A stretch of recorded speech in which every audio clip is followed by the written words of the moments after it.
मेरी बहनों, मेरे भाइयों, सबको प्रणाम और नमस्कार।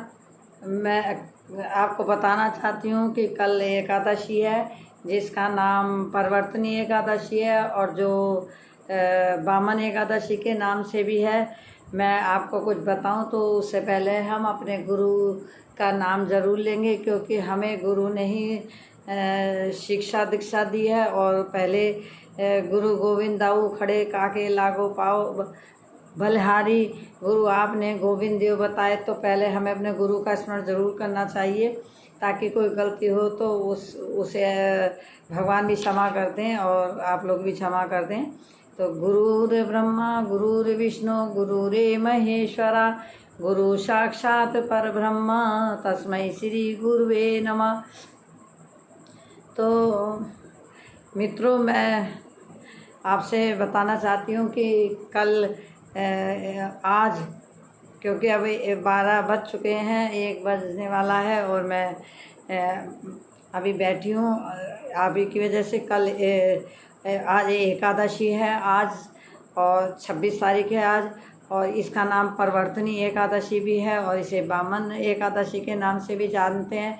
तो परिवर्तनी एकादशी इसका नाम इसलिए रखा गया है कि भगवान जो शयन करते हैं, 4 महीने भगवान शयन करते हैं और देव उठनी एकादशी के दिन उठते हैं। तो भगवान आज करवट बदलते हैं, पलटते हैं, तो परिवर्तन करते हैं, पलटते हैं, तो इसलिए इसे परिवर्तनी एकादशी कहते हैं।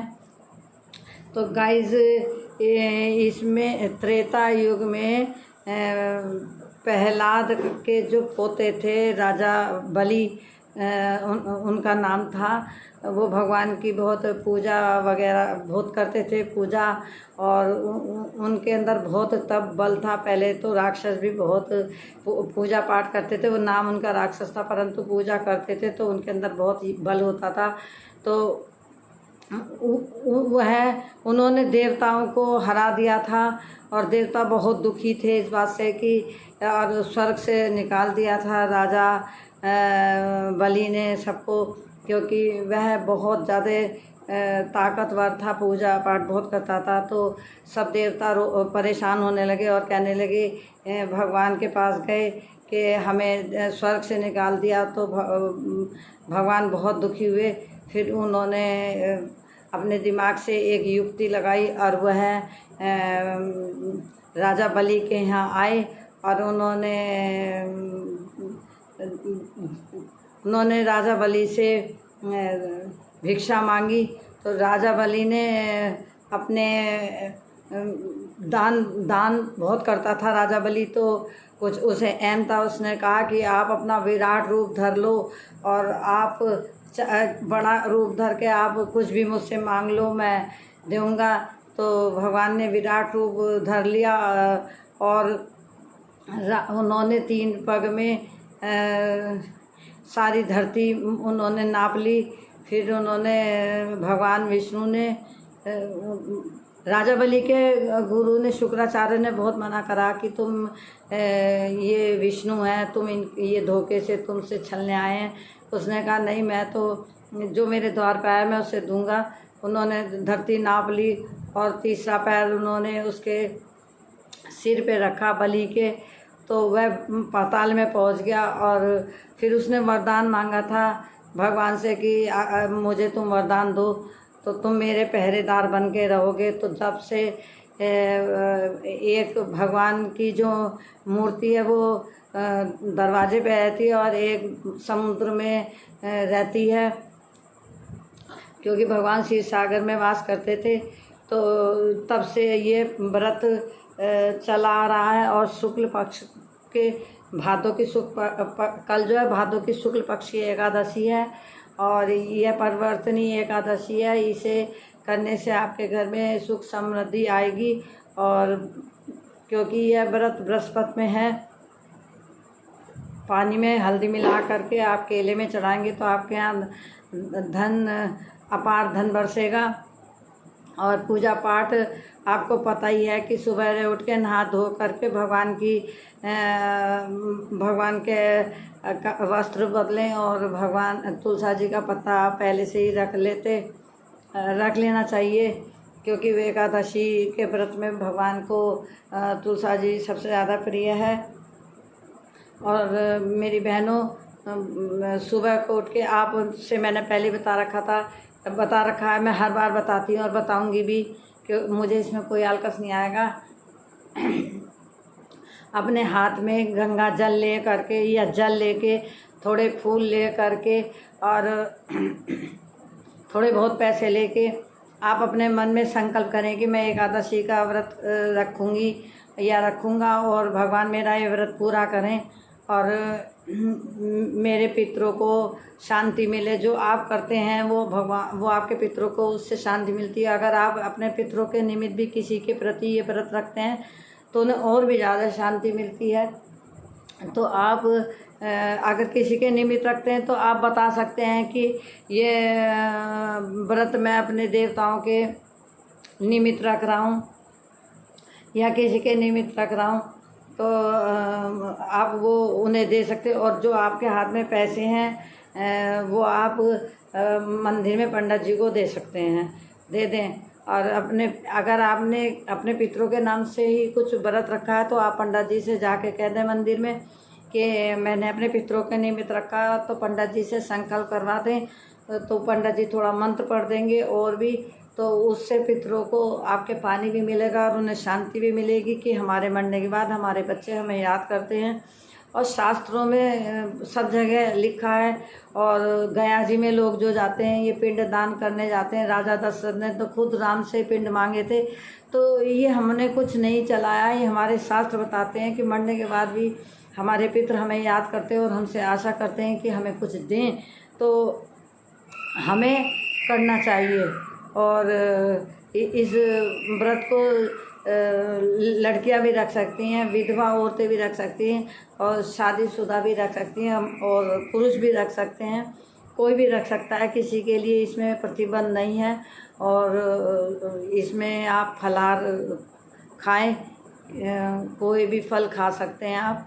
और अगर आपसे नहीं रहा जाए तो आप थोड़ा बहुत कुछ भी फल वगैरह आप ले लें। और ज़्यादा बुजुर्ग आदमी हैं वो इस व्रत को ना रखें। गाइस, अगर आप जैसे आप पूजा करते हैं, मैं आपको पहले भी बताया था एक वीडियो में कि जब आप जल लें, आप जब पूजा करने बैठें तो आप अपने सीधे हाथ को ऊपर रखें, उल्टे हाथ को नीचे रखें, उसमें जल लें और उस जल को लेके आप, अगर आपको कोई मंत्र नहीं आता तो आप अपने गायत्री का मंत्र करके भी आप अपने ऊपर ऐसे जल छिड़क सकते हैं। और अपने पूजा की अलमारी में भी जल छिड़क सकते हैं। फूल को पानी में डुबो के भी भगवान को सबको छिड़काव करके भी आप जल छिड़क के आप पवित्रीकरण कर सकते हैं। और पूजा और सबको भगवान को तिलक भी लगाना चाहिए। तिलक लगाने का भी महत्व होता है, तो आप तिलक भी ज़रूर लगाएं। और गाइस, जब आप पूजा करते हुए हो तो मैं आपको हमेशा बताती हूँ आप बड़े कपड़े पे ही अपना आसन पे बैठें। और वो आसन ऐसा हो कि उसमें आपका कोई भी कपड़ा ज़मीन में छू ना रहा हो, टच नहीं कर रहा हो, क्योंकि हम जो पूजा करते हैं वो धरती माता सब हमारी पूजा को खींच लेती है। और हो सके तो आप काले कपड़े तो बिल्कुल बैठ के पूजा ना करें। और लाल कपड़े, लाल या पीला कपड़ा हो, सबसे ज़्यादा पीला कपड़ा होता है क्योंकि उसके अंदर ऊर्जा खींचने की ताकत होती है, तो आपको ऐसा कपड़ा पहनना चाहिए। और हमें आसन भी किसी का नहीं इस्तेमाल करना चाहिए। और बहुत से लोग तो पायदान सरका के उस पर खड़े हो जाते हैं और पूजा करते हैं। पायदान तो भूल के भी नहीं खड़ा होके पूजा करनी चाहिए। पायदान पे गंदे संदे पैर लगते हैं और उससे नेगेटिविटी पैदा होती है। और आप अपना आसन अलग ही रखें पूजा का, तो ज़्यादा अच्छा रहेगा, क्योंकि हमारे अंदर हमारी ही ऊर्जा रहेगी। हम जिस आसन में बैठेंगे हमारी ऊर्जा उसके अंदर भी समा जाती है। और वो हम जब बैठते हैं पूजा करते हैं तो उससे हमें और भी ऊर्जा मिलती है। मंदिर में भी जाएं, कहीं भी जाएं, तो आप बिना आसन के पूजा ना करें, क्योंकि बिना आसन के पूजा हमें नहीं मिलती है। और सबसे पहले हम जब भी पूजा करें अपने गुरु का ध्यान करें जो भी आपने गुरु बनाए हैं, और गुरु के बगैर ज्ञान नहीं है। अगर आप ने गुरु नहीं बना रखा तो शंकर भगवान को आप अपना गुरु धारण करके बना करके आप उन्हें गुरु मान करके आप अपना मंत्र पढ़ें, जो भी आपको मंत्र आए। नहीं तो गायत्री मंत्र का आप स्मरण करें और अपना व्रत पूरा करें और ज़रूर रखें।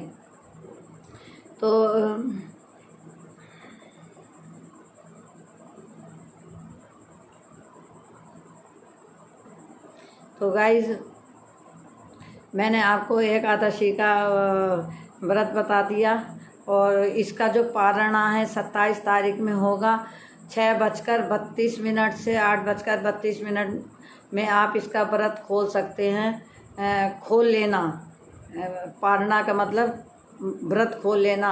27 तारीख में आप अपना व्रत हर हालत में खोल लेना। यह व्रत 25 तारीख में शुरू होगा और 26 में समाप्त होगा। बहुत से लोग व्रत इससे रखते हैं, लेकिन ये साधु संतों की एकादशी होती है। जो पहले तिथि आती है, जो 10वीं युक्त तिथि एकादशी होती है, वो साधु संतों की होती है। और जो द्वादशी युक्त एकादशी होती है, वह समाज के अन्य वर्गों के लिए होती है। तो गाइज़, आप 26 तारीख आज है, आज व्रत रखना और अपने नियम से रहना। नहा धोकर साफ़ सुथरे होकर फटे कपड़े ना पहने, और गाय को भी अगर आप कुट्टी खिला सकते हैं खिलाएं, दीपदान भी कर सकते हैं। और अपना जैसे भी हो आप अपनी पूजा पाठ अच्छी तरह करें, मन लगा के करें गाइज़, और गुस्सा ना करें और किसी को बुरा ना बोलें। क्योंकि अगर आपने किसी को बुरा बोला है और आपके बोलने से किसी का दिल दुख गया है, तो वो भी अच्छी बात नहीं है। और कोशिश करें कि आप किसी को गाली भी ना दें। गाली से भी हमारा सारी पूजा पाठ ख़त्म हो जाती है। गाइज़,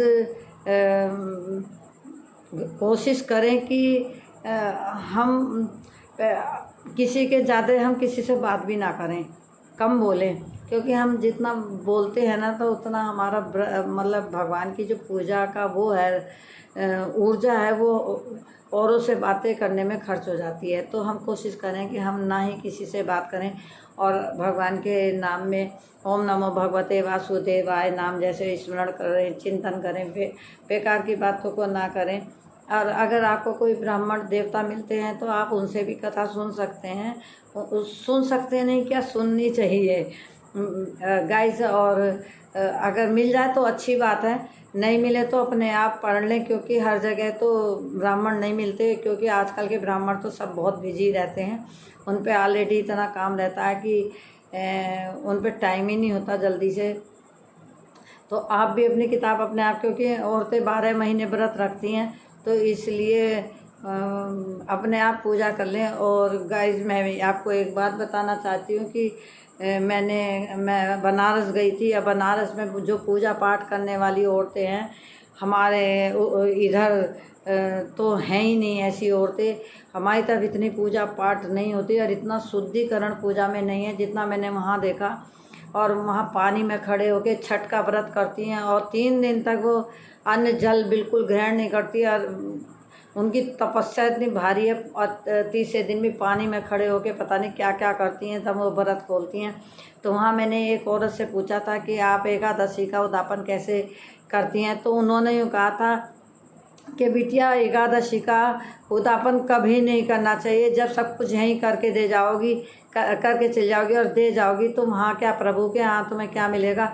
उद्यापन का मतलब है कि आप अपने को भगवान से अलग कर रहे हैं। मतलब आप अपनी एक जिम्मेदारी ख़त्म कर रहे हैं कि भाई आज से मुझे अब व्रत करने की चिंता नहीं है, क्योंकि मैंने उद्यापन कर दिया। तो उद्यापन करना है मतलब आप भगवान की तरफ से इस काम से मुक्त हो गए कि अब एकादशी की तो मुझे फिक्र नहीं रही, क्योंकि मैंने उद्यापन कर दिया। आप उद्यापन मरते दम तक भी ना करें, क्योंकि उद्यापन का मतलब क्या, आप भगवान से छूट रहे हैं। भगवान से तो आप छूट नहीं सकते, फिर भी आपको स्मरण करना ही पड़ेगा और करोगे। क्योंकि ज़रूरी थोड़ी कि एकादशी का व्रत उद्यापन करने से भगवान का तो हम भगवान के तो हमेशा हमें पास रहना है, और हम भगवान के पास रहेंगे तभी तो भगवान हमारे पास रहेगा।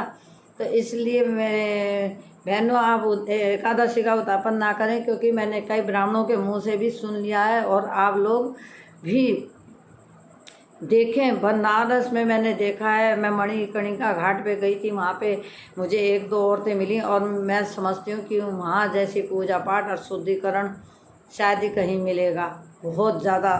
तो गाइज मैं आपको कहती हूँ कि कल को एकादशी, आप सवेरे उठ के नहा धो के पूजा करके अपना मंदिर जाएं और दीपक भी जलाएं और जो भी आपकी इच्छा हो आप करें, और जो भी आपसे बने वो दान करें। और अगले दिन जब आप पारण करें, पहले आप अपना जो आपने व्रत रखा उसके उतना खाना आप एक ब्राह्मण को दक्षिणा रख के दान दे दें, क्योंकि बिना दक्षिणा के भी हम कोई भी दान करते हैं तो वो दक्षिणा अगर नहीं होती है तो वो पूरा नहीं होता, क्योंकि ऐसा शिव पुराण में भी मैंने सुना है, देखा नहीं है, सुना है। और मैंने सुनी है, शिव पुराण में हर साल ही सुनती हूँ। और बिना ब्राह्मण को दक्षिणा दिए कोई भी कार्य पूरा नहीं होता, तो दक्षिणा भी ज़रूर देनी चाहिए।